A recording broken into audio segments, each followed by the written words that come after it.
It's the most syndicated Caribbean formatted online morning show in the world.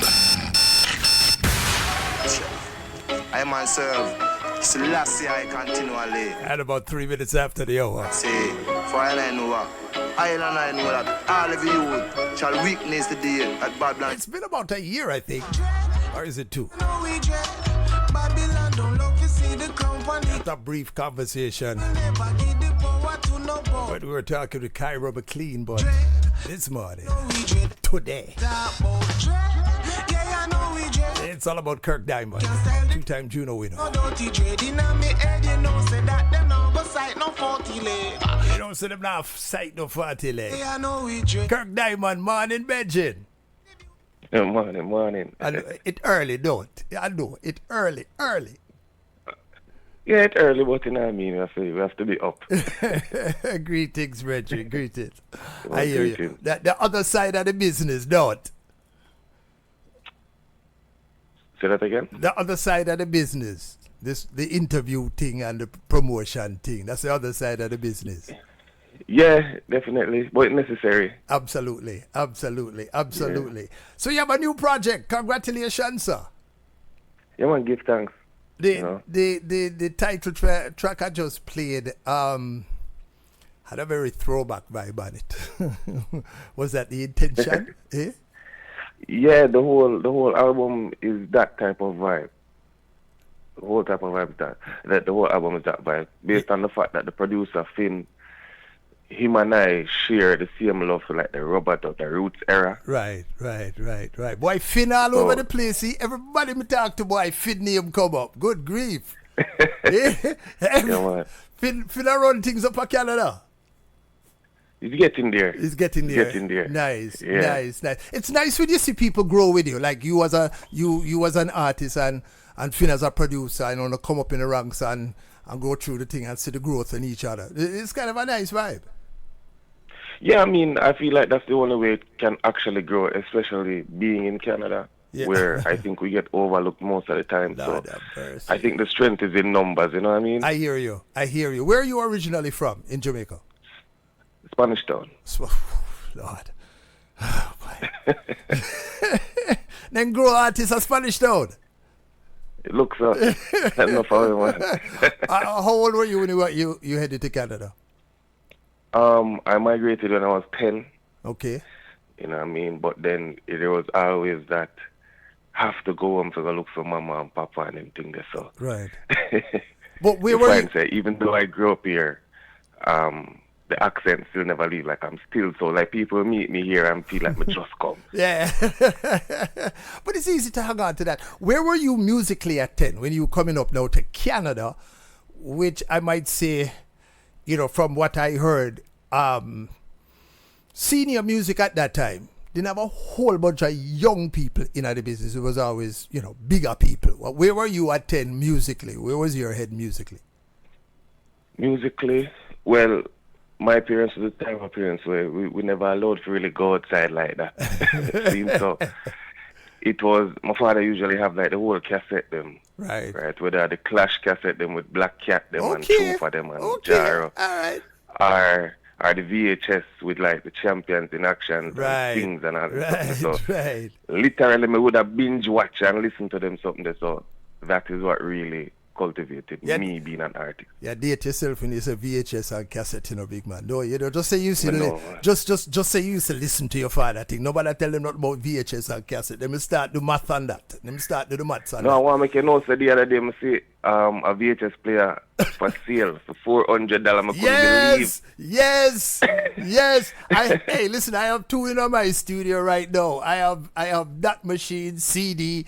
We have been through it all. So, and cassette, splice and all 9 years. And you're absolutely right. These things are considered vintage and it's good condition pulling some serious money. Some serious money. Yeah. All right, so... And working with Finn only put out stuff on vinyl and cassette still. He's still doing vinyl? Yeah, and cassette. Really? Yeah. Themselves? I have to ask, is it... that would... other than a collector's thing, for me, you'd have to find a man that have a cassette player. I mean, I'm surprised. Is there a market for cassettes still in Canada? Yeah, but I don't know if there's one for cassettes in Canada, but we get a lot of international requests. Wow, interesting. Well, so like even some of the stuff that I see him print, he has to print one in English and one in Japanese. So, yeah. So like him find a market though. Good for him. You know what I mean? All right, so at 10, did you... I know this is kind of an outside question, but sometimes the artists them have them vision from early, you know, and them vibe from early. Did you see music as what you would be doing, or where, you know, what were you? No, were you selector not. Looking to be a selector at that point more than an artist? I would say so. Yeah. Yeah, the sound thing was definitely. Yeah. Yeah. Did you do any sound work? For fun in the beginning, and then I tried it when I was like my early 20s, and even that it seemed like more like a dangerous sport than anything else. You know, listen, I heard the hesitancy in your voice, you know, like there was a reason. It wasn't just like, oh, you know, you moved on to something. It sounded like there was a reason why you decided to move on from the sound thing. Yeah, and it's something that I still love today. Like I love listening to it. I love the art form. Right. But it's just the artist thing was more my thing. Yeah, move on. All right. So who were you listening to as far as the artist? Were you a DJ fan, or were you always a singer fan? Because am I correct if you'd kind of put yourself in as a sing-J kind of slot? Yeah, I would say so. No. And even that is still fairly. Say that again. Me being a sing-J, or right. We're losing. Like, I don't mean what that. You know what I mean? Because it's still fairly new, something that I had to develop and practice to really be able to be confident to do it. But I was a DJ first. You were a DJ first. All right. So, yeah. Who were you listening to as DJ then? Because I try make the Canadian outside Canada reggae link to see if, because when I speak to some of the artists residing in Canada, they're the first artists that come to their mind are non-Canadian artists. You understand what I'm saying? It's like, you know, them talk about a US artist or a Jamaican artist, sometimes even a British artist, but very rarely do I hear them call a Canadian name as their first influence. Why? Yeah, and that is because Canada usually, I don't know if it's because we're still fairly close to Jamaica, where everything just kind of come up the line, Jamaica, Florida, New York, Toronto. Right. So we're always, even though we're here, it's almost like we're still trying to be at home. You know what I mean? So most people, when they talk about favorite artists and stuff like that, it's always somebody from home or maybe America, because that's whatever is marketed the most is what we'll go for. You know, when I think of Canadian reggae, honestly, the first person that comes to my mind is Leroy Sibbles, because he spent a number of years up there and made a name for himself up there. But even Leroy, in talking to Leroy decided to go back home. Like, you know what I mean? He decided to go back to Jamaica. And Jammys as well. Yeah. Do you see that as the challenge for Canadian artists, is that the direct source to Jamaica is so easy that you guys gonna get overlooked? I believe so. And it's almost as if, to me, everyone wants to compete in the bigger market, right?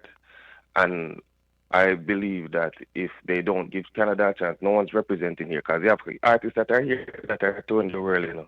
No. It never says from Canada, it says from Jamaica, even though. I said that yesterday, Brethren, that there are so many names that people are familiar with, but have no clue that they're, I mean, when, you know, you go down here and a man will come to you and say, yo, you know, no steel music, you draw steel now.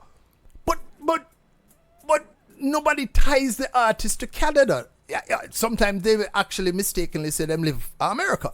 If they get big enough. And it is surprising to me. But what I'm hearing you say is that you have an international reggae market in Canada, but you don't have a strong local reggae market in Canada. Yeah, basically, the infrastructure is not so strong. As in all of Canada, we maybe have 3 radio stations that really play reggae like that. Right. Out of the whole of Canada. Right, fit. Out of the whole of Canada. With the amount of Yardie and Caribbean people in Canada. 3. Right. And if you're outside of Toronto and Montreal, you kind of get left on the back burner because you're really not in the market over there like that.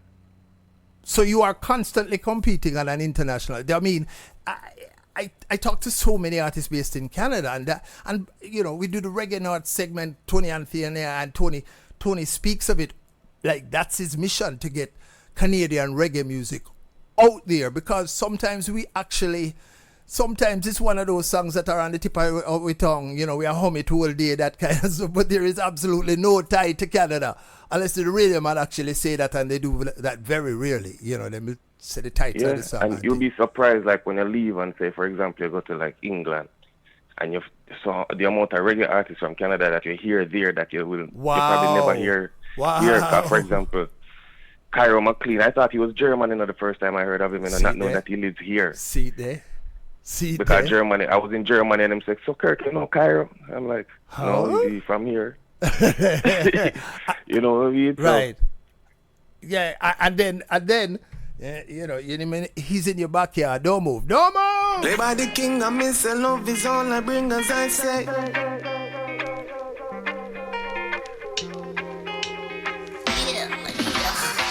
Born out of love, and the purpose was for us to be free. 12 minutes after the hour. Never make no borders to it. Juno Winner meets Juno Winner. All I see is their best wishes when their plan is to build walls in. I have to ask you, I'll put you on the spot. As a junior, as a two-time Juno winner, but we need to see Cairo win a Juno. Did that day when it never make you feel old? It never make you feel. I mean, you're partnered up, but you're now the veteran to him. You are his mentor. You are. Put on in some sense. But when you speak to Cairo, you have to wonder who are the veterans. Yeah, absolutely right. You're absolutely right, brethren. He's a 50-year-old man in what? A 19-year-old body, 18-year-old body? No, a 14-year-old body. Right. Yeah, I mean, I've spoken to him on a couple of occasions. We got the opportunity to talk to him the morning after the Juno and thing, and I have to pinch myself sometime and say, you ask him question, you get big man answer, you get veteran artist answer from Cairo. So you're absolutely right. Yeah, he is the culture. He's the entire spectrum of it is embodied in Cairo. I want you remember what you say, because I see big things for Cairo. I see really big things for Cairo. Yeah, and the only time I think Cairo is a kid is when he's not talking about music. And that's rare. From what I hear, that's rare too. Yeah. But that's another chapter. That's another side of Kirk Diamond. That 10 years from now, 15 years from now, Kirk, when you are chill on a tour on the big bus and chartered flight and Riri and Tete, and you see Cairo on the bill with you, you have to be proud of yourself, Reggie, that you had an influence on the next generation of reggae. Especially, it seems as if like your generation forward, your generation, Cairo, you're the ones that are really starting to put the stamp, Tony Anthony, put the stamp on and have it labeled as Canadian reggae. However, I must say, when I started in radio 25 years ago, I remember talking to a certain artist out of Canada. When I said Canadian reggae, the man took offense. Yeah. The man took offense and said, Rockwell, I'm not Canadian reggae. We're not a Korean, American reggae. And he took serious. But no, this is exactly what you guys are fighting for, the recognition of Canadian reggae. How else would you put it other than Canadian reggae? Well, it's kind of I mean, I understand, right? Because everybody wants to see everybody as being their co-workers, which we are. Right. But you have to understand, being a Canadian artist doing reggae music, we still have our own experiences different from somebody in the States, Right. different from somebody Right. even in Jamaica. Right. So Right. it has to be labeled as Canadian reggae music.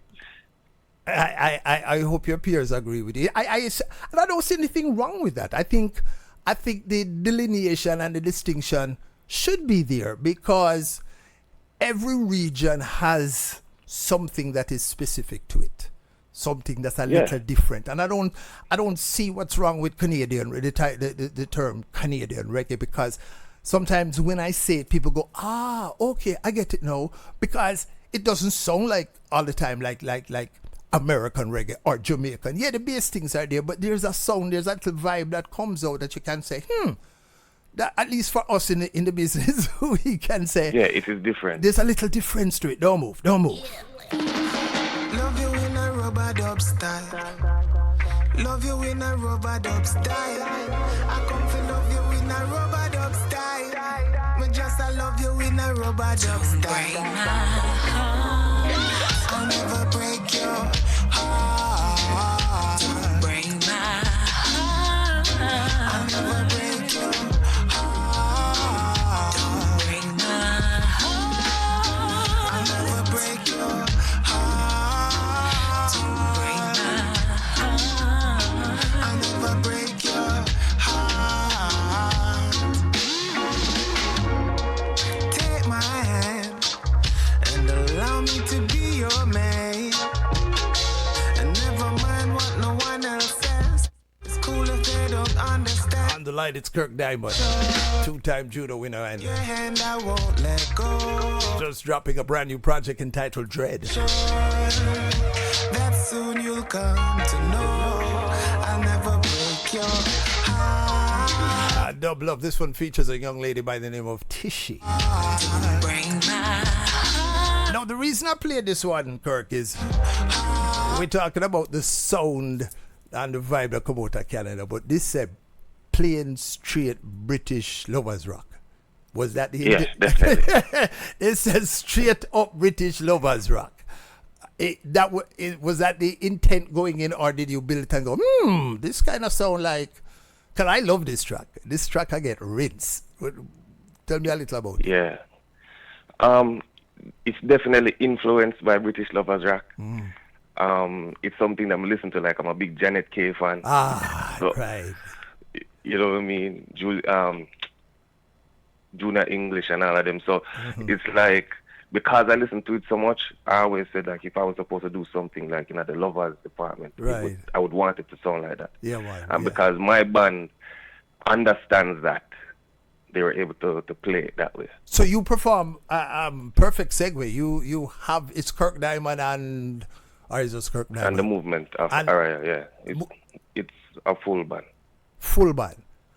Yeah, So, 10 piece. all right, so 10. Mm-hmm. All right, Doctor. Boy, we're going to digress for a minute now because we have a non-Kirk Diamond but Kirk Diamond question.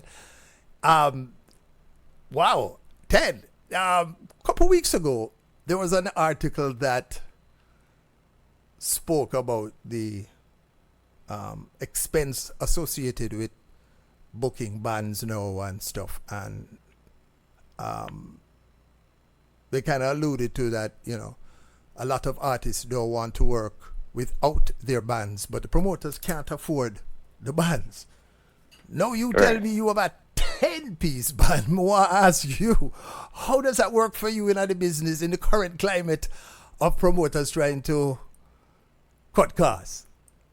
Well, for one, we're not going to charge ourselves out of the business. Okay. Right? We overstand their situation and they have to overstand mine. That Right. This is the way I work. If you want my best, then you have to bring everything that I need. Right. Okay. Right? If you have a problem and you need a plumber, him not gonna come without him wrench. Right. And you don't call a carpenter. Yeah, I hear you. Yeah, I hear you. You know what I mean? I hear you. So, and then the way with my band now is I can break it down from a 10 to 7. because every musician in my band sings as well. So sometimes I don't need the singers. Okay, all right. So here, all right. So Kirk, give me the inside scoop. Just be you, nobody else now listen. Give me the inside scoop. How you discuss this with your band? That either, well, you say you don't work without your band. I get that, and that's my argument all the time. Like, why would I want to pay an artist 75% of what he's asking for his band, 60% of what he's asking for to come and work with tracks? The promoters are saying that they have backing bands. It's not like you're not going to work with a band. Artists say, yeah, 2 rehearsals don't get the best out of me. My band know when I scratch my head what that mean more, that kind of thing. But how does the discussion go with the band when you say, yo, only 5 away ago? That's got to be a difficult discussion. Not really. We understand. It's either A team or B team. I hear you. Right? And more than likely, to be honest with you, because they trust me and my leadership, even when it's 7 of us on stage, all 10 of us is there. It just always works out that way. It's just who you sit on stage. It doesn't mean that the entire team is not there. How long have you had this band? How long has this band been together? Since 2017. All right, we'll write out a couple stabs together then. Yeah, definitely. The whole COVID. Yeah. Most of the shows them were indoor and something there. And we couldn't get a rehearsal space because none of the rehearsal space. We're talking about only 5 people to a rehearsal. So it forced me to get my own studio during COVID just so that we could rehearse. There was a point in, and I have to make the distinction, non-Canadian reggae, because to be honest with you, this whole Reggae North collab is opening my eyes as well, because as we discuss, the intricacies of Canadian reggae is really not known to the world. It's like it's a separate entity. But when you look at touring now, is touring a necessity? Or is recording, which would you put as the priority, to tour and expose yourself to other markets, or put out projects? Well, the music itself will always be most important. But as far as to get to the fan base, I think touring is most important, especially if you're independent. How has touring been to you and the band? Great. Okay. So 2018, right before COVID, I did close to 92 shows just for 2018. Wow. With the band. Wow, nice. Right. Went to Jamaica with the band, performed at a few shows there, did well. So we knew how to gauge ourselves against the Jamaican market, just to see where we fit in. Okay. Interesting that you say that, Kirk. Interesting that you say that. Because for one reason or the other, Jamaica always becomes a reference point. Even when people say, boy, reggae international and re. There are people in Jamaica who say, you still have to come back home. You still have to come back home and measure yourself against me. You can be big in Brampton all you want, or in Manchester, UK. Yeah. You still have to come back to Jamaica. You know me not until you come home. Yeah, you know me not until you come home. Just like running, like you could have passed like anything else, unless you have to win at Jamaica. We're not sure if you're fast. Oh boy! No matter what time, you're not gonna go against your same time. Like, right. No matter how close they get, you'll always been also run. You never get up the numbers there. It's interesting because I personally have, the name Kirk Diamond and the songs have come through for years now, but for some reason, are your tours more West Coast if you come to the States? Because I haven't heard you on the East Coast recently. No, I haven't been to the States since 2018. So it's always been, for some reason, all I've been doing is Toronto. Hold on. So you get Jamaica ratings, but you don't get the States ratings for come on the States. How that happen now? No, I left from the States and went to Jamaica. Oh, okay. right? I just haven't gotten the chance to come back there as yet. Okay, And all right. for some reason, every time we get a call, it's always been to either England or Germany, Nice. right? So it's a different exposure, but we appreciate it. No, but hold on there now. Correct me if I'm wrong, but shows at Germany is 2-3 shows at America. I mean, the way reggae is being handled. No, it's funny because I always not question, but wonder how a band lasts over 4 or 5 years together, because it seems to be such a difficult road to trod in the business right now. With all of it seems like there are more excuses not to have a band than, from a promoter standpoint, show standpoint, than being an individual artist, because the individual artists get to record a song and them dip on the road and charging $100,000 off of one song, and that money is theirs. Right. But when you think about all of the logistics tied to a band, you say 10 is 10 piece. It might be 10 families now that have to shift round and deal with them husband, daddy, whatever, out on tour, and it just seems like it's so much in this time for a band to stay together. It is very straining, I would say, but because the way me and my band operate, we're like family. Mm-hmm. So everybody's at everybody's birthday. If somebody have a child, then everybody is all of a sudden uncle and auntie. And Right. we're always together. You know what I mean? And that is what works in our favor. And like I said, it is just how we operate. Nice. And they understand from my leadership. I would never ever lead them into a situation where I don't think it's beneficial. Kudos to you, though, because it's 11 personalities and 11 wants and needs, and it's 11 of everything, the ups and downs and the highs and the lows, and for that to be a stable force right now, that's exemplary, Bridget. Congratulations. Yeah, we cuss every week. We cuss every week about something. Every minute, the simplest thing becomes an argument over fries. Who get more fries? Like every good family. Yeah, why this one wants to sit down in a window seat all the while? Don't move. Why this one I get up to go to the bathroom again? Again, and you want to sleep.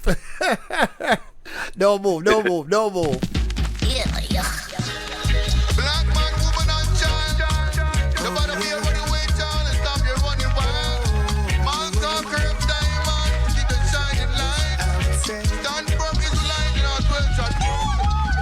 Man, woman, and child. Man, woman, and child. Man, woman, and child are the Holy Trinity. Trinity, the Holy Trinity. No bring no father and no son until we bout no dopey. You free up them mommy and free up them daddy. And make them know so that they cannot trick we. Everything else just don't make no sense to we. No, that don't make no sense to we. No way, that don't make no sense to we. 1930 coronation, the example set for we. Crowning at the balance, cause we Track is called Trinity. the crowning at Empress men in an island. This one features Lord Fury. In front of 70 Project is titled Dread.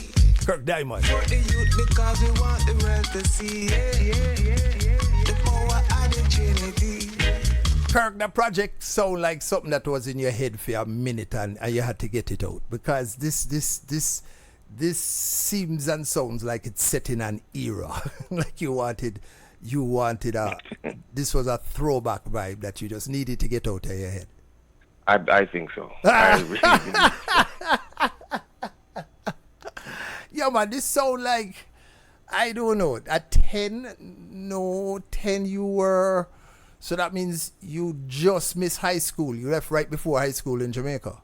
Yeah, right before high school. Right, so high school for Hey, you. if them did ever change their mind and them get bad news, if they did ever change their mind, Because when I heard that I was going to Canada, I stop all with school business. I know I learned nothing. Yeah, well, I can understand that. That's all like free paper, right? So, but that's not understanding that you needed the grades to get in. Yeah, definitely. But if you, cause this project, I would have thought, looking at Kirk Diamond, knowing what I know about Kirk Diamond, that this would have been, I don't want to tie you to an artist, but it would have been more of a chronic protege kind of vibe. But this is 70s / not even 80s. This is a UK 70s vibe, Jamaica vibe kind of thing. Was there? And I think that goes to the fact that like I'm always there. Yes. And like when I'm not with the band, if I'm there in England, like my DJ up on Channel 1. So you know. Yes. Okay. The influence is always there. So if you were to divide the year, we would call you more German, British than Canadian. No, definitely not. I am always that way. It seems as if, but so is Canada residence and everywhere else work? Are you busy in Canada as well? I'm busy in Canada. Most of my shows are in Canada. Nice. It's just the audience is rarely ever the people that look like us. Yes. Right? And then I do a lot, like for example, I did the Blue Mountain Resort, which is a ski resort. Huh. They have, they're starting a festival now named Reggae on the Mountain. And it is because of me. I've been the headliner 2 years in a row. Nice. You know what I mean? So just put them on to other artists. Kirk, hold on. So, initially, I would have thought that the challenge, as we said in the beginning, was like a radio stations and promotions and stuff. But it seems like there's another big piece to it, is that we're not supporting the shows or anything or things like that either. To be able to spread the word, to let promoters feel comfortable in putting on more shows. Well, I think that is it. Like, for example, I saw Leela Ike one time, and I asked her if she was finding the same issues, and she's like, yeah, but it's just the work. Yeah? And to be honest with you, I didn't even know how to take the answer. Like, I don't really think that I am here trying. I kind of get it, but I feel I'm missing part of it too. Yeah, exactly. Right? So I never really got it. And then I really started to do more research. And so, like, I really went back and started look at, like, the Bob Marley and the Peter Tosh, them who opened for, like, the Rolling Stones and all that. Exactly. And saw that the way they got through was to tie the reggae music to the rock. There you go. And push it through. And then their fan base became more than just a Jamaican or a Caribbean fan base. If you talk to Grams Morgan about how his dad figured out the formula and had Morgan Heritage opening up for rock and roll groups in the days when we didn't even know who Morgan Heritage was really. Had him run. And now when you look at their fan base is not, the thing about it too is not only is a fan base because of the diversity large, but them loyal. Them buy merch. Them come to your shows. You know what I'm saying? It's just not just buy a ticket and come watch a show and walk back out to the gate, which a lot of people think is, them don't understand. I mean, a lot of reggae bands don't even understand what merch is. Them don't. Yeah. And how much money comes from merch and a show. And it's your money. It's so 10 years from now, what is the wish for Kirk Diamond? Where does Kirk Diamond need to be 10 years or want to be 10 years? Is it the Canadian market, or are you looking just to be Kirk Diamond, period? Them don't have to know you come from Canada because you're just so loose. You come in like Drake, you just You know, you just But everybody know where Dre come from. yeah, right. You know what I mean? So for one, before me even answer the question, being in Canada is a weird position. Mm-hmm. So for Canada, it's like I'm too Jamaican to be Canadian and I'm too Canadian to be Jamaican. Wow. Right? So we feel displaced most of the time. That sounds like something you talk already, you know, Kirk. That like something that you actually, you and the crew have sat down and talk about and recognize. Two Canadian to be Jamaican and two Jamaican to be Canadian. That really sounds because it is now what a lot of people are feeling, and we were never able to pinpoint what the problem was. Right. Even the youth and that are second generation Jamaican that were born here feel the exact same way because they grew up in a Jamaican household. They understand most things about the culture. They just don't have the Jamaican experience like most Jamaicans do, but they feel so Jamaican. Yeah. Right? But in some senses, they don't feel like they fit in with Jamaicans. So, to answer your question, in 10 years from now, I hope that, and you know, this is what we're working to, that when you think of a Chronix, you will think of a Kirk Diamond. Right. Nice. You know what I mean? And still pushing the numbers, so you'll hear a Cairo, you'll hear a Amway, Tony Anthony will be doing his thing. Because when I came here, Tony Anthony def on TV, you know. Yeah. You know what I mean? So yeah. It's just we have to keep on pushing the work forward. Like, we can't make it be one of those things like the work that Tony Anthony did, what Esco did, what Steele did, what Blessed did. We can't make it good. We have to basically follow their platform and their footsteps and, you know, push forward. Take Cairo out of the equation. How is reggae looking on the horizon with the next generation? Is it something that now you see growth and people and the industry expanding, or it's the constant waving of the banner, hoping that something will change? For Canada or on Canada? global? No, for Canada. Because hold on, before you Canada? answer that, I'm amazed that more of you, the Escos, the Steels, the Kirk Diamond, the Tony Anthony, don't just go, sure. I'm going to live in Boston, or, you know, I move to Seattle, or I move back to Portmore, or Barbican, or whatever. And because I'm wondering how you're not frustrated to the point where you say, boy, if me just step across the border, things would be different. Because it won't be different. It won't be different because when you step into a different market, everybody in that market knows that you're not from this market. So you have to start over. Yeah, start from scratch again. Yeah. Stick to the evil, you know. Exactly. And you're always closer to your destination than where you started. Nice. True. You know, so. True.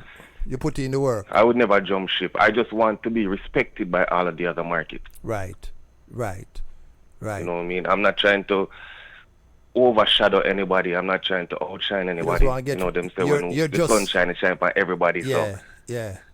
You know. How close? 1 to 10. Where you think you are on that meter? 8. Nice. 8. Because I've been able to do things that no other reggae artist in the world has ever done. So, you know, for example, I'm the only reggae artist with a park in their name. With a what? With a park. Nice. You know what I mean? This is off of the first. No, Bridget. But this is off of the first or second Juno? After the first one. After the first one.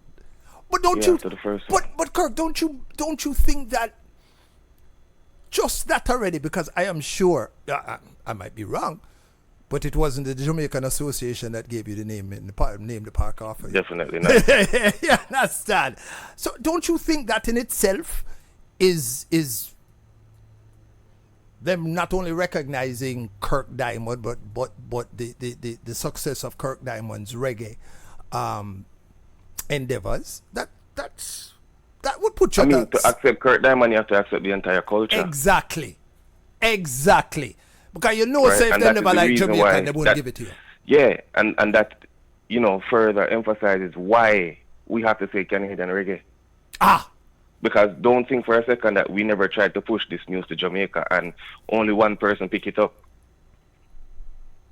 yeah. You know what I mean? Big up Kevin Jackson. He's the only one that said, yo, Kirk, I know you have the Mohawk, you know. And he cried tears when he actually saw the photos and stuff like that. Yeah. Because he was there the entire journey to say, well, I know you're from here, the dancehall, till you start the reggae and, yeah, sing now. And Jamaica still don't know how much time I come to Jamaica. Challenge, but even with the Juno, you can't get radio, you can't get rotation in Jamaica.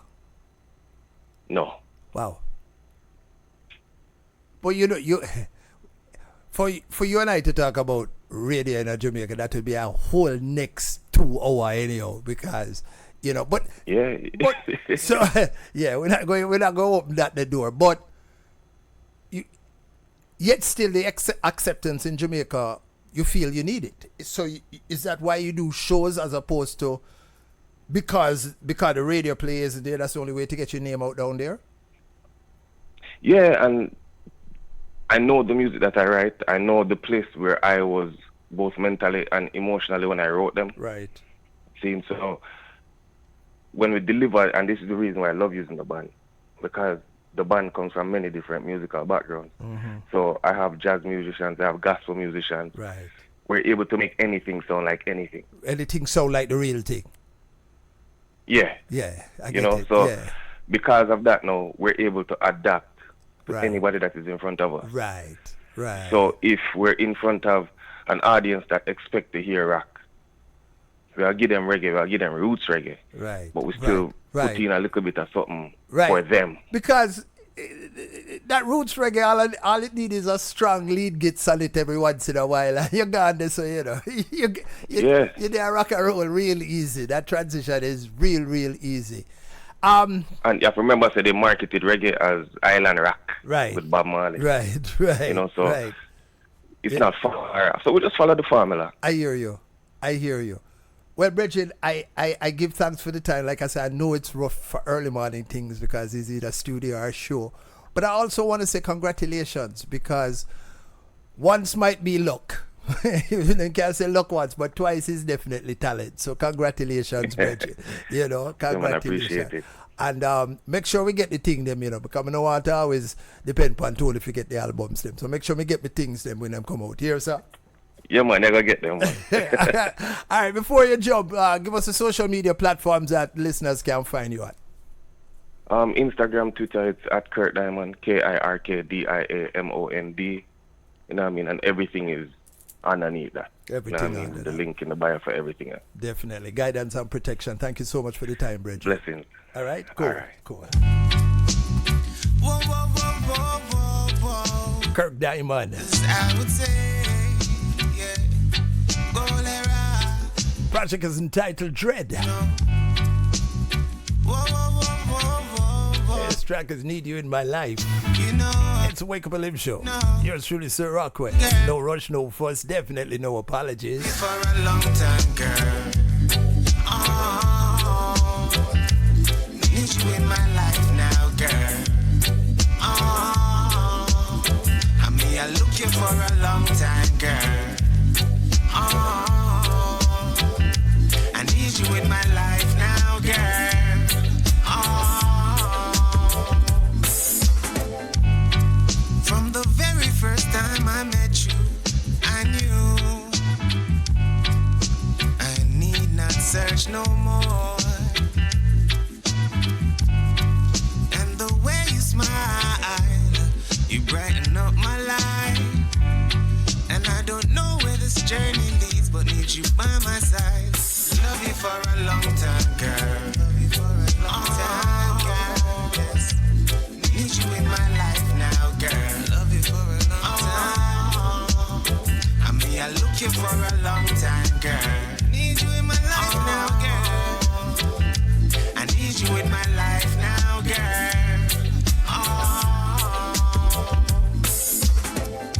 I won't wait for tomorrow.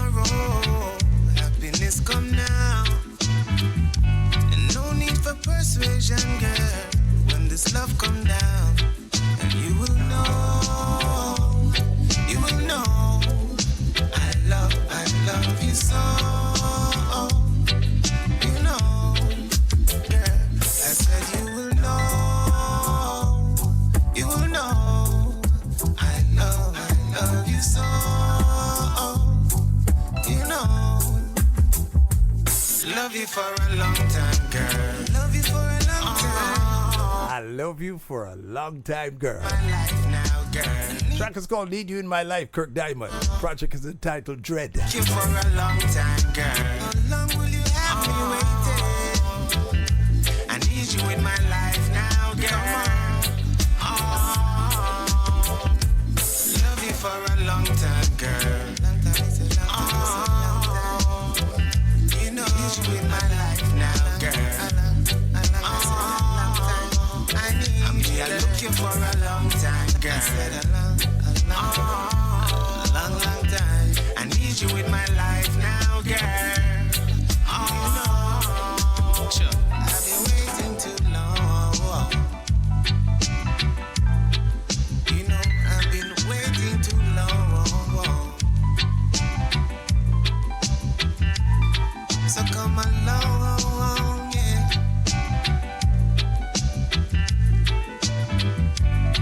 I would say,